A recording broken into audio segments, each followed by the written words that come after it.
نبی کریم صلی اللہ علیہ وسلم نے وہ صالح جماعت تیار کی جس کی قربانیوں کے ذریعے سے بالآخر اللہ کا دین غالب اور نافذ ہوا۔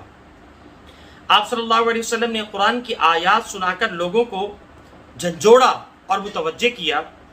جو لوگ متوجہ ہوئے وہ آپ صلی اللہ علیہ وسلم کے قریب آ گئے اور آپ صلی اللہ علیہ وسلم کے جانثار ہو گئے۔ اب آپ صلی اللہ علیہ وسلم نے اسی قرآن کے ذریعے سے ان کی تربیت کی اور تزکیہ کیا، ان کے دلوں سے دنیا کی محبت کو نکالا۔ اعوذ باللہ من الشیطان الرجیم، بسم اللہ الرحمن الرحیم۔ سیقول السفہاء من الناس ما ولاہم عن قبلتہم التی کانوا علیہا قل للہ المشرق والمغرب یہدی من یشاء الی صراط مستقیم۔ صدق اللہ العظیم۔ رب اشرح لی صدری ویسر لی امری واحلل عقدۃ من لسانی یفقہوا قولی رب زدنی علما آمین یا رب العالمین۔ السلام علیکم ورحمۃ اللہ۔ خلاصہ مضامین قرآن آغاز کر لیتے ہیں اللہ سبحانہ و تعالیٰ کی توفیق سے۔ سورۃ البقرہ کا رکوع نمبر 17 ہے اور اس رکوع میں تحویل قبلہ اور تحویل امت کا تذکرہ ہے، بیان ہے۔ مسلمانوں نے مدینہ منورہ میں ہجرت کے بعد 17 ماہ تک بیت المقدس کی طرف رخ کر کے نمازیں ادا کی۔ پھر تحویل قبلہ کا حکم آیا اور مسجد حرام کو قبلہ قرار دے دیا گیا۔ اس موقع پر آگاہ کیا گیا کہ صرف قبلہ تبدیل نہیں ہوا بلکہ امت میں بھی تبدیلی کر دی گئی ہے۔ بنی اسرائیل کو ان کے جرائم کی وجہ سے دنیا کی امامت کے منصب سے معزول کر دیا گیا اور یہ اعزاز اب مسلمانوں کو دے دیا گیا۔ ان کی ذمہ داری لگائی گئی کہ وہ دین حق کی تبلیغ، اس پر عمل اور اس کے نفاذ کے ذریعے نوع انسانی تک اللہ کا دین پہنچانے کا حق ادا کریں، اسلام کی تعلیمات کو سیکھیں، ان پر عمل کریں اور ان کے اجتماعی احکامات کے نفاذ کے لیے جد و جہد کریں۔ اجتماعی احکامات کے نفاذ سے ہی وہ اسلام کے دین حق اور قابل عمل ہونے کا ثبوت پیش کر کے نوع انسانی پر حجت پوری کر سکیں گے۔ یہ بڑی کٹھن ذمہ داری ہے۔ اللہ ہمیں یہ ذمہ داری ادا کرنے کی توفیق عطا فرمائے، آمین۔ مزید آگے بڑھیں تو رکوع نمبر 18 ہے اور رکوع نمبر 18 میں صالح جماعت تیار کرنے کا نبوی طریقہ کار کا تذکرہ ہے،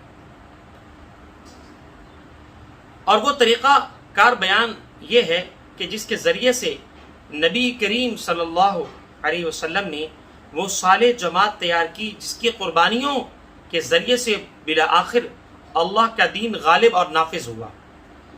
آپ صلی اللہ علیہ وسلم نے قرآن کی آیات سنا کر لوگوں کو جھنجھوڑا اور متوجہ کیا۔ جو لوگ متوجہ ہوئے وہ آپ صلی اللہ علیہ وسلم کے قریب آ گئے اور آپ صلی اللہ علیہ وسلم کے جانثار ہو گئے۔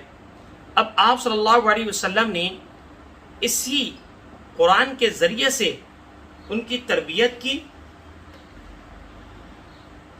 اور تزکیہ کیا، ان کے دلوں سے دنیا کی محبت کو نکالا، آخرت کی فکر اور اللہ کی محبت کو ڈالا اور دین کے لیے مال لگانے اور اللہ کی راہ میں جان قربان کرنے کا جذبہ پیدا کیا۔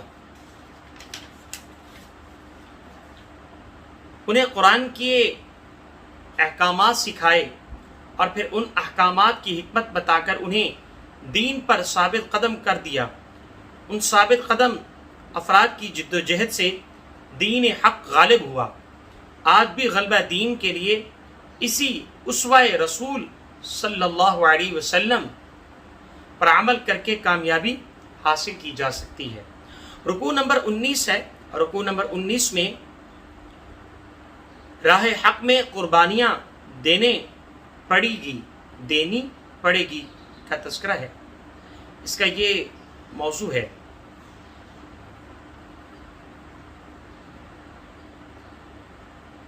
نوع انسانی تک اللہ کے دین کی تبلیغ کا حق ادا کرنا ایک کٹھن ذمہ داری ہے۔ ضروری ہے کہ اس ذمہ داری کی ادائیگی کے لیے اللہ سے مدد مانگی جائے اور صبر و استقامت کی روش اختیار کی جائے۔ حق کی راہ میں مال و جان قربان کرنے کے مراحل آ کر رہتے ہیں۔ جو لوگ ان مراحل میں ڈٹ جاتے ہیں ان پر اللہ کی رحمتیں نازل ہوتی ہیں اور انہیں ہدایت یافتہ ہونے کی سند عطا ہوتی ہے۔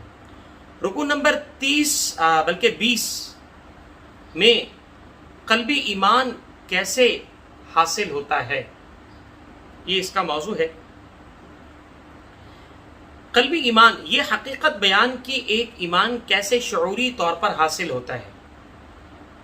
اللہ نے یہ حقیقت بیان کی کہ ایمان کیسے شعوری طور پر حاصل ہوتا ہے۔ ایمان اللہ نے ہر انسان کے وجود میں رکھ دیے ہیں، لیکن رفتہ رفتہ ہم اس ایمان سے غافل ہو جاتے ہیں۔ کائنات میں اللہ کی بے شمار نشانیاں ہیں، ان پر غور کرنے سے اللہ یاد آتا ہے اور انسان کے اندر چھپے ہوئے ایمانی حقائق شعور کی سطح پر آ جاتے ہیں۔ آسمانوں اور زمین کی تخلیق، آسمان سے برسنے والی بارش، زمین سے اگنے والے نباتات، زمین پر پھیلے ہوئے طرح طرح کے جاندار، ہواؤں کی تبدیلی، آسمان میں تیرنے والے بادل، سمندر میں رواں دواں کشتیاں، انسانوں کی عظیم خالق کی معرفت کا شعور دینے والی نشانیاں ہیں۔ اللہ اکبر۔ کھول آنکھ، زمین دیکھ، فلک دیکھ، فضا دیکھ، مشرق سے ابھرتے ہوئے سورج کو ذرا دیکھ۔ اللہ اکبر۔ ان نشانیوں پر غور سے ایمان حاصل ہوتا ہے۔ سچے اہل ایمان وہ ہیں جو اللہ سے شدید محبت کرتے ہیں۔ کچھ بد نصیب اللہ کی بجائے سیاسی مذہبی سرداروں کو بڑا مان کر ان کی اطاعت کرتے ہیں، ان سے ایسی محبت کرتے ہیں جیسے محبت اللہ سے کرنی چاہیے۔ وہ روز قیامت اس وقت انتہائی مایوس ہوں گے جب ان کے سردار ان سے اعلان بیزاری کریں گے۔ بد نصیب پیروکار اللہ سے درخواست کریں گے کہ اے اللہ ہمیں دنیا میں دوبارہ بھیج دے تاکہ ہم بھی ان سرداروں سے ایسا ہی اعلان بیزاری کریں جیسے کہ آج انہوں نے ہم سے اعلان بیزاری کیا ہے۔ ان کی درخواست رد کر دی جائے گی اور انہیں ان کی سرداروں کی خدمت والی سرگرمیاں بطور حسرت دکھائی جائیں گی اور وہ ہمیشہ آگ میں جلتے رہیں گے۔ اللہم اجرنا من النار۔ یقین مانیے کہ آج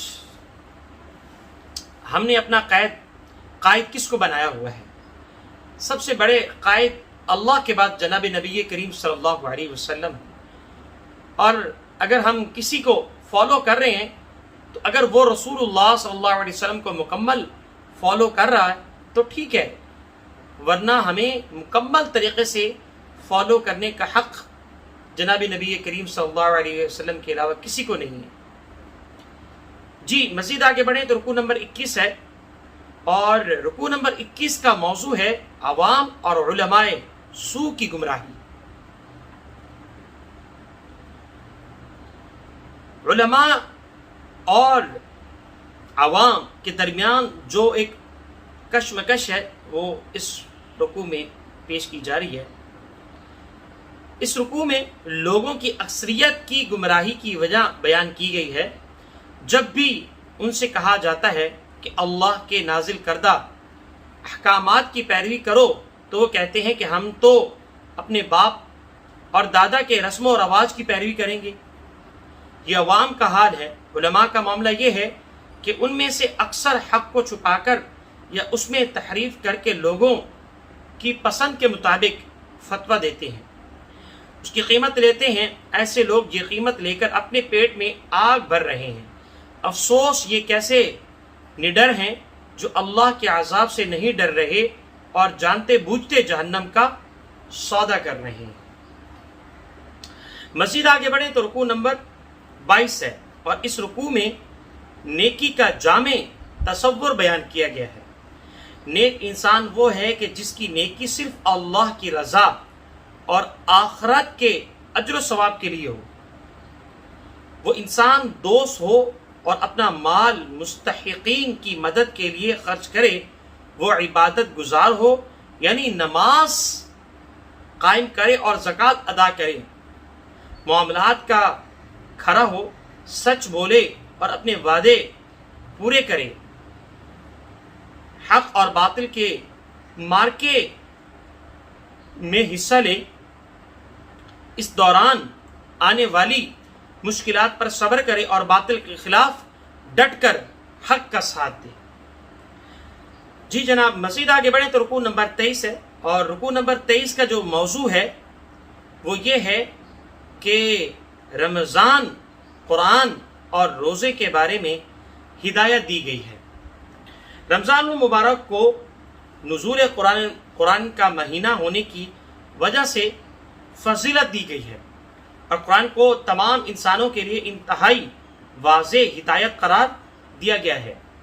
آگاہ کیا گیا کہ روزے وہ ہیں کہ ایک روزہ فرض عبادت ہے جو صرف رمضان میں رکھنا ہے، دوسرا روزہ زندگی بھر کا ہے اور وہ ہے حرام کمائی سے پرہیز کرنا۔ منع کیا گیا ہے کہ دوسروں کا مال ناحق طریقے سے مت کھاؤ۔ رکوع نمبر 24 اور رکوع نمبر 24 کا موضوع ہے مسلمانوں کو مشرکین مکہ کے خلاف جنگ کرنے کا حکم دیا گیا۔ مکی دور میں اس کی اجازت نہیں تھی، فرمایا گیا کہ مشرکین سے دین کے غلبہ منزل سر ہونے تک جنگ کرتے رہو، البتہ ہر قسم کی زیادتی سے منع کیا گیا۔ ایسے لوگوں کو معاف کرنے کا حکم دیا گیا، اور جو ظلم اور شرک سے باز آ جائے یہ بھی حکم دیا گیا کہ جنگ کے لیے مال خرچ کرو اور اپنے آپ کو ہلاکت میں نہ ڈالو۔ اگر تم جنگ نہیں کرو گے تو دشمن تم پر حاوی ہو جائیں گے اور تمہیں ہلاک کر ڈالیں گے۔ مزید آگے بڑھیں تو رکوع نمبر 25 ہے، اور رکوع نمبر 25 میں جو بیان کی گئی ہے وہ موضوع کی بات یہ ہے کہ پورے اسلام پر عمل کرو، یعنی پورے کے پورے اسلام میں داخل ہو جاؤ۔ بڑی معروف آیت ہے، وَاعْتَصِمُوا بِحَبْلِ اللَّهِ جَمِيعًا وَلَا تَفَرَّقُوا۔ اس رکوع میں مناسک حج کا ذکر ہے۔ حج کے موقع پر دعا کے لیے وسیع وقت ہوتا ہے۔ کچھ بد نصیب وہاں پر اللہ سے صرف دنیا مانگتے ہیں، ان کے لیے آخرت میں کچھ نہیں۔ البتہ جو لوگ یقین مانے، اللہ کے رسول علیہ السلام نے بڑی خوبصورت دعا سکھائی ہے، اللہم ربنا آتنا فی الدنیا حسنہ وفی الآخرۃ حسنہ وقنا عذاب النار۔ اور کچھ لوگ ہیں جو یہ مانگتے ہیں، ربنا آتنا فی الدنیا وفی الآخرہ، ربنا آتنا فی الدنیا، بس یا اللہ ہمیں دنیا نصیب فرما، آخرت کی بات نہیں کرتے۔ حالانکہ اللہ کے رسول علیہ السلام نے یہ سکھایا ہے، اللہم ربنا آتنا فی الدنیا حسنہ وفی الآخرۃ حسنہ۔ جب آپ اپنے اللہ سے دعا مانگے تو دونوں مانگے، دنیا بھی اور آخرت بھی۔ اے اللہ میری دنیا بھی اچھی بنا اور آخرت بھی اچھی بنا، اور آخرت کے عذاب سے ہماری حفاظت فرما۔ البتہ جو لوگ اللہ سے دنیا اور آخرت دونوں کی بھلائیاں مانگتے ہیں، ان کے لیے آخرت میں ان کی نیکیوں کا بھرپور اجر ہے۔ رکوع کے آخر میں حکم دیا گیا ہے کہ پورے اسلام پر عمل کرو، ایسا نہ ہو کہ کچھ باتیں اللہ کی مانو، کچھ رسم و رواج کی اور کچھ اپنے نفس کی ایسی غیر خالص اطاعت شیطان کے نقش قدم کی پیروی ہے، اور اللہ اسے ہرگز قبول نہیں فرمائے گا۔ جی جناب، مزید آگے بڑھیں تو رکوع نمبر 26 ہے، اور جس میں بیان کیا گیا ہے کہ آگاہ کیا گیا ہے کہ جنت کا حصول آسان نہیں، بڑی معروف آیت ہے، ام حسبتم ان تدخلوا الجنۃ ولما يعلم الله الذين جاهدوا، معاف کیجیے گا، ام حسبتم ان تدخلوا الجنۃ ولما يأتكم مثل الذين خلوا من قبلكم مستهم البأساء والضراء وزلزلوا حتى يقول الرسول والذين آمنوا معه متى نصر الله، یعنی جنت کو حاصل کرنا آسان نہیں، اور اس کے لیے محنتیں کرنی پڑتی ہیں اللہ کی اور اس کے رسول کی اطاعت میں، اور نفس کے ساتھ مقابلہ کرنا پڑتا ہے، شیطان کے ساتھ مقابلہ کرنا پڑتا ہے۔ کبھی نفس کہتا ہے سو جاؤ، فجر کی نماز نہ پڑھو، کبھی نفس کہتا ہے یار تھکے ہوئے ہو، پوری رات آپ نے عبادت کی ہے، کوئی بات نہیں، اگر نماز فجر چھوٹ گئی تو قضا کی ادائیگی کر لینا بعد میں۔ تو اس طرح کے وسوسے نفس بھی دیتا ہے اور شیطان بھی ڈالتا ہے، تو ان سے بھی مقابلہ کرنا ہے، اور پھر آخر میں جا کر ان تمام کے ساتھ ساتھ جو ہے ہم نے اللہ کی رضا بھی شامل کرنی ہے، کہ یہ دنیا کے لیے تو ہم نہیں کر رہے، کیا دنیا کو دکھانے کے لیے تو نہیں کر رہے کہ لوگ مجھے کہے کہ یہ فلاں آدمی بڑا نیک ہے، بڑا باوقار انسان ہے، کہیں یہ چیز تو نہیں ہے، ریاکاری تو نہیں ہے۔ چلیں جی، یہ رکوع نمبر 26 ہے، اور اس میں بتایا گیا کہ جنت کا حصول آسان نہیں۔ جنت میں وہی لوگ جائیں گے جو سخت قسم کی آزمائشوں میں حق پر ڈٹے رہے اور مال و جان کے بازیاں لگا دی۔ رکوع کے آخر میں ارشاد ہوا کہ اے مسلمانوں، تم پر جنگ کرنا فرض کر دیا گیا ہے، خواہ تمہیں یہ کتنا ہی ناگوار ہو۔ ممکن ہے تم کسی چیز کو ناپسند کرتے ہو اور اس میں تمہارے لیے خیر ہو، اور ممکن ہے کہ تم کسی چیز کو پسند کرتے ہو اور اس میں تمہارے لیے شر ہو۔ اللہ جانتا ہے اور تم نہیں جانتے۔ مزید آگے بڑھیں تو رکوع نمبر 27 ہے، اور اس کا موضوع جو ہے وہ محترم مہینوں میں جنگ، شراب اور جوئے کی حرمت اور یتیموں کے حقوق کے بارے میں اس رکوع نمبر 27 میں احکامات ہیں۔ حرمت والے مہینوں میں جنگ کے حوالے سے ارشاد ہوا کہ بلا شبہ ان مہینوں میں جنگ کرنا منع ہے، البتہ جو لوگ کفر کر رہے ہیں، اللہ کے راہ سے روک رہے ہیں اور شرک کر رہے ہیں، ان کے جرائم اس سے بھی زیادہ بڑے ہیں، کہ واضح کیا گیا کہ جنت کے صحیح امیدوار وہ لوگ ہیں جو ایمان لائے، اللہ کی راہ میں ہجرت کی، اور پھر مال و جان سے اللہ کی راہ میں جہاد کیا۔ اللہ کی راہ میں مال لگانے کا اعلیٰ درجہ یہ ہے کہ انسان ضرورت سے زائد ہر شے اللہ کی راہ میں قربان کر دے۔ اللہ اکبر۔ مزید آگے بڑھیں تو رکوع نمبر 28 ہے، اور یہاں خواتین سے متعلق کچھ مسائل ہیں، یعنی اس میں حیض اور طلاق یافتہ خاتون کی عدت کے بارے میں کچھ احکامات ہیں۔ جی مزید آگے بڑھیں تو رکوع نمبر 29 ہے، اس میں طلاق کی کچھ اقسام بیان کی گئی ہیں۔ 29 رکوع میں طلاق کے مختلف اقسام کا ذکر کیا گیا ہے۔ معاملہ اگر 2 طلاقوں تک ہو تو یہ طلاق رجعی ہے، یعنی شوہر اور بیوی رجوع کر سکتے ہیں۔ اگر شوہر نے 3 طلاقیں دے دی ہیں تو یہ طلاق مغلظ ہے، اب رجوع نہیں ہو سکتا سوائے اس کے کہ خاتون کسی اور مرد سے نکاح کرے اور وہ شخص وفات پا جائے یا اتفاقی طور پر اسے طلاق دے دے، تو اب یہ سابقہ شوہر سے نکاح کر سکتی ہے یا نکاح کیا جا سکتا ہے۔ مزید آگے بڑھیں تو رکوع نمبر 30 ہے، اور اس میں بھی خواتین سے متعلق کچھ مسائل ہیں، یعنی اس رکوع میں رضاعت اور بیوہ خاتون کی عدت کے حوالے سے ہدایات بیان کی گئی ہیں۔ جی مزید آگے بڑھیں تو رکوع نمبر اس کے بعد جو ہے 31 ہے، رخصتی سے پہلے طلاق کے حوالے سے اس میں بات چیت کی گئی ہے، یعنی اس طلاق کے حوالے سے ہدایت ہے جو رخصتی سے پہلے ہی دی گئی ہو۔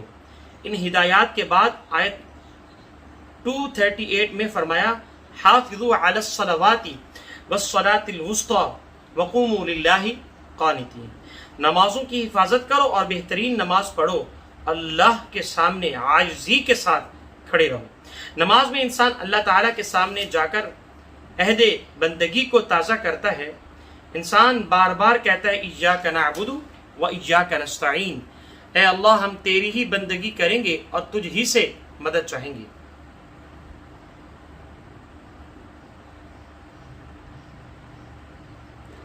بڑا پیارا شعر ہے، سرکشی نے کر دیے دھندلے نقوش بندگی، آؤ سجدے میں گریں لوہے جبی تازہ کریں۔ اللہ اکبر۔ مزید آگے بڑھیں تو اس کا کچھ حصہ باقی ہے اس رکوع کا جو میں نے آپ کو بتایا، رکوع نمبر 31۔